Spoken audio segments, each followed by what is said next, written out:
In 2016, he had talked about that he would be able, I think at the time he said 4 or 5 years, would be able to balance the budget. In the end, they added about $8 trillion to the federal debt, which is now roughly around $34 trillion or so.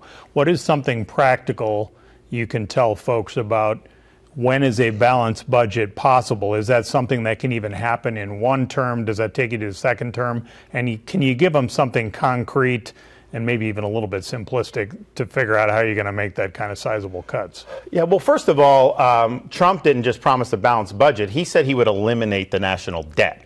So that's much more than a balanced budget. And he added $7.8 trillion in just a 4-year period. Just to put that in perspective, our first 210 years as a country, from 1789 to when the Constitution came to 2000, it was about $5.6 trillion over that whole period. And now we're sitting at like $34 trillion. So that they've not been able to get it done. Biden, Trump, Obama, none of them have gotten it done. What are we going to do? One, we need to put the spending levels back prior to COVID. That would save hundreds of billions of dollars. They ratcheted up the spending during COVID. I think that was a huge mistake. If you look at how they handled all that printing of money has led to you paying more for prices, because when you print money, of course you're going to get inflation. It's driven us deeper into debt. It's caused interest rates to go up. And now you have massive amount of money for interest on the debt. So bring that spending back to where we were 4 or 5 years ago, freeze that in place for the non-defense, and then get the interest rates down so that you can handle the debt without having this drop $800, $900 billion or $1 trillion a year. We used to be at $200 billion a year to finance the interest on the debt. That has gone up because of the fiscal mismanagement that we're dealing. And then I think reducing the size of government. We're going to reduce the bureaucracy through attrition, through layoffs. We're also going to take about 50,000 bureaucrats, put them in a Schedule F who have policymaking positions. They will be fireable at will. So we're going to take the lessons from Florida that you can discharge the core functions of government with a small footprint. We end up saving a lot more money as a result of that. And I've been willing to veto spending in Florida. 1 year I vetoed 3% of the budget. If Congress is putting these jalopy of a budgets on my desk, I'm going to be willing to veto it, send them back, and make them spend less. So can you get balanced budget within the first 4 years, or is it too much to do that? I think you could. I think the issue is I need a Congress that's going to work with me. I'm going to work very hard to help elect a lot of Republicans to the House and Senate in 2024. And I think, like in Florida, I won big and we had a lot of people sweep in with us. It's a team effort. You got to do it. But I also think this is a time for putting your money where your mouth is, because Republicans have been running for years claiming they want less government and fiscal responsibility.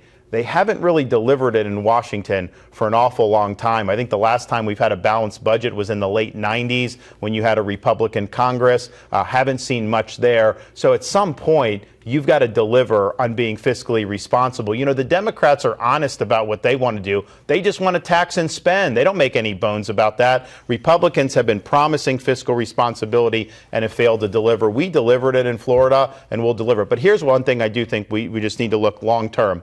We need structural reform in Washington. The reason why we have what we have is because the incentives are to have more debt and to have this behavior. We need term limits for members of Congress so that they can get things done, then go back and live under the laws that they pass. We need a balanced budget amendment to require a balanced budget in the Constitution. And then we need to give the president the line item veto authority. As governor, I can line item individual items out of the budget without having to veto the whole budget. And as president, right now, president's got to sign the whole doggone thing or veto the whole doggone thing. But they're spending your tax dollars to do things like promote transgenderism in Bangladesh. How is that something that is worth tax dollars? And yet that's there. Wouldn't it be good if a president could veto all that pork out there? We would save tens of billions of dollars in no time. Didn't Newt Gingrich say those same three things, though, back in the Republican Revolution in '94?